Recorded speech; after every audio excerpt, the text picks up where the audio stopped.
Good day, everybody. It's Andrew here, and welcome back to my channel. We have huge updates today on the next stimulus package and Social Security changes. A lot of people are going to get Social Security benefits as large as $1,657 per month beginning in January. We also have huge updates from Bernie regarding Social Security changes, so let's discuss the details. But before we jump into it, do me a quick favor, hit the like button, hit subscribe, and share this channel with anyone who you think might find this helpful.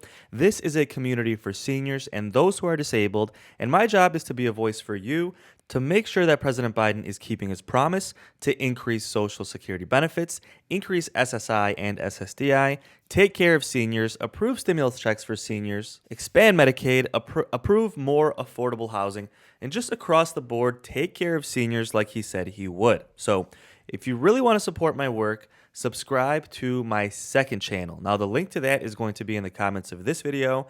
I'm going to be giving away some stimulus checks on that channel just as a thank you for supporting my work. And that channel is going to focus on more of an entertainment community. I'm going to be on camera, going live. We're going to play bingo so you can play bingo with me. There's going to be a chat room so you can chat with me and chat with the other people in the community. We're going to play casino games and the lottery, things like that. So it's going to be a fun community with a little bit of updates kind of mixed in. So if you want to join that community, please hit the link in the comments of this video. It goes a long way in supporting my work. So thank you so much. And with that said, let's jump into today's update. Let's do a quick update on daily trending news. First, I thought it was pretty cool to see that Yahoo posted their most read money stories of 2021. So if you look at this list, almost all of them are either stimulus related or Social Security related. So it kind of makes sense that my channel really blew up this year, right? See, number one was, will there be a fourth stimulus check? Number two was, your third stimulus check could be eligible for a bonus payment. Fourth stimulus check, 5 things most Americans don't know about Social Security. Literally almost every single one of these are either about stimulus or Social Security benefits. So thought that was interesting. And it just goes to show that this community grew to 111,000 subscribers because these topics are really popular. These are Yahoo's most read money stories in 2021. So some of these do seem interesting, like the 5 things most Americans don't know about Social Security. We'll probably read that one in the next video. So as far as trending news, just to get you caught up on what's going on. Now, a number of Omicron cases in the U.S. likely to rise according to the CDC director. So this is just a prediction, but basically the CDC director is saying, prepare yourself. Cases are definitely going to rise. This isn't one of those things where, hey, maybe we can contain it, or maybe we'll get lucky and it just won't make it to the U.S. as much. But no, they're saying that this is going to be prevalent. But again, they're still not sure how severe it's going to be, if it will in fact cause really severe illness. So with the Omicron variant now detected in at least 16 states in the U.S., the CDC director, Dr. Rochelle Walensky, said the agency is following them closely and that the number is likely to rise. We know it has many mutations, more mutations than prior variants. Many of those mutations have been associated with more transmissible variants, with evasion of some of our therapeutics and potentially evasion of some of our immunity, and that's what we're watching really carefully. So what they're looking for is whether or not this new strain is going to avoid immunity that's been built either through immunizations or just having been infected previously. So we should find out in the next couple of weeks, but cases will be rising, folks. Don't be shocked and don't be too worried. Just be safe out there, okay? Now, as far as Senator Kyrsten Sinema, yesterday she said that she won't commit to approving the stimulus check package. She said this thing is not done, and she's basically saying she's going to be a hard ass throughout these negotiations. So not really a good sign after negotiating for 6 months, that in one of her first interviews she's done in months, she went on CNN. The main thing she wanted to say is that she will not commit to voting for it unless the spending gets cut back. So negotiations are going to be tough, folks. Now remember, she is the moderate Democratic senator from Arizona. And now look at this headline: Koch Industries buys Republican Senate candidate's company. Now, this is a Republican candidate for senator in Arizona as well. His name is Mark Kelly. And the Koch brothers, obviously, as you know, are one of the richest, most influential billionaires in politics. And they bought his company to give him a huge cash infusion as he runs for the Senate in Arizona. Now, that just puts things in perspective. Like, first of all, obviously it's frustrating that billionaires have so much more influence than we, the people, have, right? Normal people who pay taxes their entire lives have such smaller influence than these billionaires. But secondly, it puts in perspective that although Kirsten Sinema is frustrating because she doesn't want to approve the stimulus package, normally Arizona has a Republican senator. And that's what they're doing here. The Koch brothers are investing in Arizona to try and get a Republican back in place. So the point I'm trying to make is, although Kirsten Sinema is frustrating, when you think about it, we're almost lucky that we even have a Democratic senator in Arizona to begin with, because usually it's Republican, and the Koch brothers are investing there to try and take that Senate seat back to the Republicans. So not an excuse, not saying that it's okay what Kirsten Sinema is doing. I mean, seniors have been waiting for months for a fourth round of stimulus checks. They've been waiting for months for a specific stimulus check just for seniors, on top of expanding Social Security benefits and Medicare. But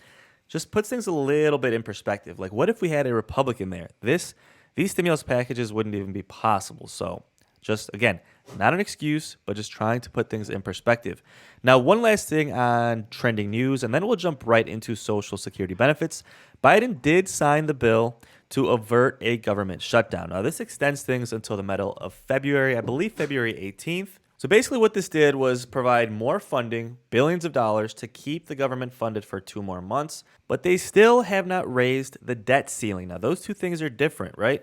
Because increasing funding will keep the government open, basically filling their bank account with money now to pay for things like Social Security benefits, the post office, things like that. But the debt ceiling is separate. Raising the debt ceiling allows you to pay debts that you previously accrued in years before. So, like Trump's tax cuts, like the previous stimulus packages from last year. Raising the debt ceiling allows you to pay for that. It's almost like a credit card limit that you're increasing. Now, if they don't raise that by the middle of December, experts think in about a week, maybe 2 weeks at most, then they could potentially default on their debts. And what that would mean is that's the equivalent of like you not paying your credit card bill, and then your credit limit going down or your credit score going down. Basically, the United States credit score would go down, and that would have huge ramifications for the U.S. economy and the global economy at large. People think it would send us into a recession again. So even though the government has been funded until the middle of February, they still need to raise the debt ceiling to avoid defaulting on payments, if that makes sense. So we should have a lot of updates on increasing the debt ceiling. That still has not been done. Okay, folks, let's talk about Social Security benefits and how a lot of people are going to be getting huge benefits, about $1,657 per month. I know that's double of what a lot of people on my channel get just based on the comments. So this article is titled, "This is the average Social Security benefit for 2022 with added COLA adjustment, cost of living adjustment." A year of runaway inflation and surging prices in almost every major category, and specifically those affecting seniors, have forced the Social Security Administration to increase the cost of living adjustment to 5.9% for 2022 payments. Now, we all knew that. We knew the COLA adjustment was going to be 5.9%. We've known that for a couple of months. Now, these payments are going to start in January. The 2022 COLA increase is one of the largest in history. To put it in perspective, COLAs of years past have hovered around 1.5% on average. Inflation currently stands at just above 6% over the past 12 months, meaning the COLA for next year, although historically substantial, is barely enough to wipe away the effects of rampant inflation, especially when you take into account that seniors spend even more money. Like when things inflate, usually that affects seniors even worse because medications go up even faster than most things. Medical care goes up even more than most things. Rent goes up usually. So seniors have been hurt even more by inflation. Now, according to the Social Security Administration, the estimated average monthly benefit for all retired workers will be $1,657 per month beginning in January 2022. So, according to the administration, the Social Security Administration says that based off of this huge COLA adjustment, the average monthly benefit for the average person across, counting all 60 million people on Social Security benefits, the average person will be getting $1,657 per month starting in January. Now, prior to the COLA taking effect, the average was $1,565, meaning that seniors will receive roughly $100 more each month and $1,200 over the year as part of the COLA increase. For retired couples, both receiving benefits, the average payment will be $2,757.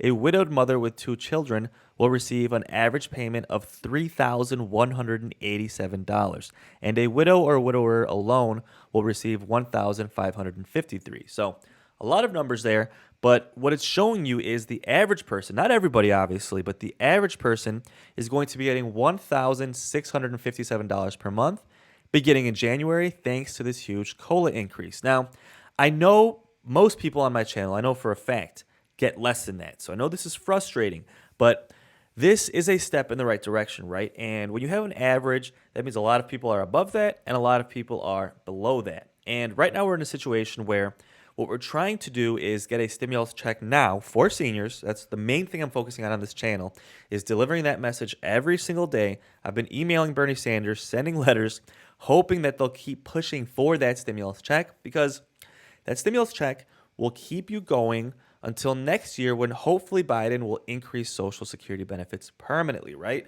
Now, this COLA adjustment, again, it's a step in the right direction, but it's quite frankly not enough. I know a lot of people who watch my videos, they comment and say, hey, I only make $1,000 a month, or I make $900 a month. So this COLA increase, increasing it by about $100, means for those people, you're probably going to go up from like $900 a month to $1,000, or $1,100 a month to $1,200 a month. So it's not going to be as high as the average person gets on Social Security benefits. But for the purposes of this video, that's the average. And again, we're fighting for more.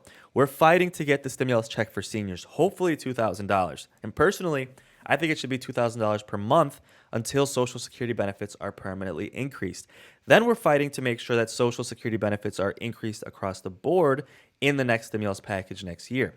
Now, what we're hoping for is that everybody's Social Security benefit is increased to this, about $1,600. That's kind of what President Biden promised. He promised to increase the minimum Social Security benefit to 25% above the poverty level. And that's about $1,600, give or take. So that would put us in a situation where everybody, at minimum, would be making this, $1,657. That would be amazing, right? Imagine what you could do with $1,600 per month. That's, for a lot of people watching my videos, that's double, right? So you could pay your rent without stressing about it. You could pay for some of your medical bills. You could pay to get good quality food on your table. You could pay to maybe give your grandson a decent gift for Christmas without stressing about it. You could get out of credit card debt, right? So these are huge things that we're keeping an eye on, folks. And although not everyone makes the average, not everyone makes this $1,657 per month, which starts in January, this is basically what President Biden promised to give everybody, folks. So as they work on the current stimulus package, hopefully we'll get that stimulus check to hold seniors over until we get to Social Security benefits next year. Then we're going to really keep President Biden to his word. Like, Biden, you promised to increase Social Security, SSI, and ssdi across the board, and we're keeping you to your word, good sir, because this is why seniors voted for you. One of the main reasons President Biden won was because seniors voted for President Biden in such high numbers. Like, I really don't think President Biden would have won if he hadn't gotten such a high percentage of the senior vote. So that's what's going on, folks. We're working on the next stimulus package, trying to get a stimulus check, and at the same time, we're keeping our eye on Social Security benefits, which should get a huge increase next year in the next stimulus package if President Biden keeps his word. So don't forget to subscribe, and I will keep you posted as things develop.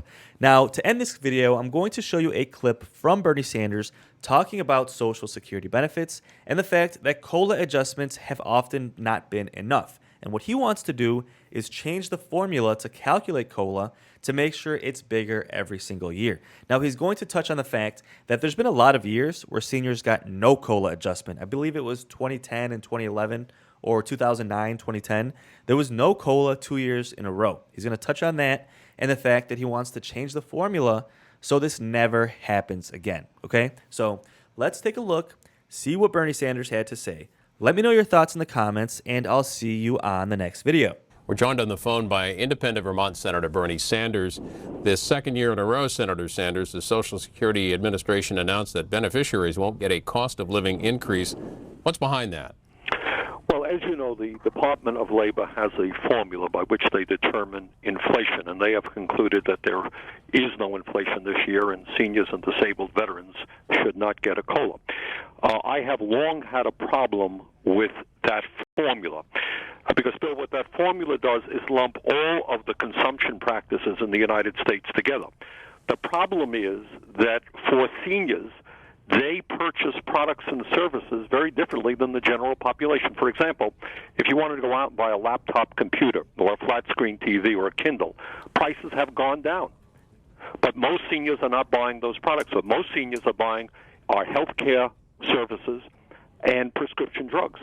And those services have, in fact, gone up. So long-term, I think what we need and what I have fought for many years is a segregated index for seniors, because their purchasing practices are very often much different than the general population and primarily focusing on health care needs. So if health care costs are going up, seniors are hurting, and that, in fact, is the cost. Prescription drug costs over the last couple of years have risen rather sharply. What do you think about the standard of living in general, not just among seniors, but other Americans as well? What do you mean? Well, what we do know is, of course, that the middle class is in a whole lot of trouble. During the 8 years of the Bush administration, median family income went down by about $2,200, while most of the income went to the people on the top. So we now have the most unequal distribution of income and wealth of any major country on earth. So the American people are hurting. Seniors are hurting in particular because there are many of them who either get most or all of their income from Social Security. And one of the issues that we are focusing on right now and asking the American people to engage with us in a conversation. Now, I think most Americans think it is more appropriate that we provide at least a $250 emergency check to seniors, many of whom are hurting, than a $100,000 a year tax deduction to millionaires. And how likely are you to get that vote? I read somewhere that Senator Reid said he'd bring it up again in the Senate. Speaker Pelosi is certain to bring that up after the lame duck. How likely is that to pass? Well, I think it is going to be brought up. I think certainly every member of the House is out campaigning. A third of the Senate is out campaigning. They're hearing from the American people. And I think what the American people are telling them, it is far more important to protect seniors, especially lower-income seniors and disabled veterans, than to give huge tax breaks to millionaires and billionaires. So I think and we're going to have a lot of support from, I believe, the senior groups, the veterans groups, and I think with that support, we've got a shot to win this. And among the issues being talked about is the possibility of raising the Social Security benefits age. What do you think about that? I think that would be an unmitigated disaster. It's almost laughable. Can you imagine, and we certainly all hope that the economy improves, but can you imagine asking people who are 68, 69 years of age, who are doing hard physical work right now, who are doing construction, who are on their feet, saying to them that they're going to have to go out and work till they're 68, 69 years of age? It is preposterous because employers are not going to hire them.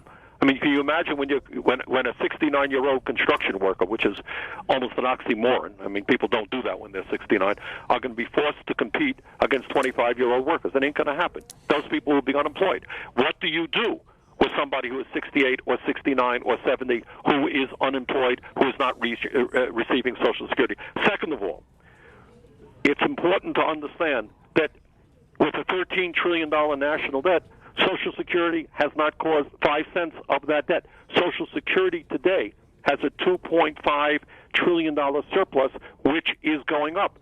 And according to the CBO, and nobody really disagrees with this, Social Security is going to be able to pay out every benefit owed to every eligible American for the next 29 years. So when constituents in Vermont ask you the question, is Social Security safe, your answer is?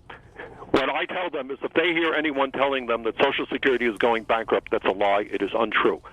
So to cut Social Security, because we have given tax breaks to billionaires over the years and fought 2 wars without paying for them, is grossly unfair. Bernie Sanders, independent senator from Vermont, who sits on the Pensions Committee, talking about Social Security. Thank you for joining us this afternoon. Thank you for having me.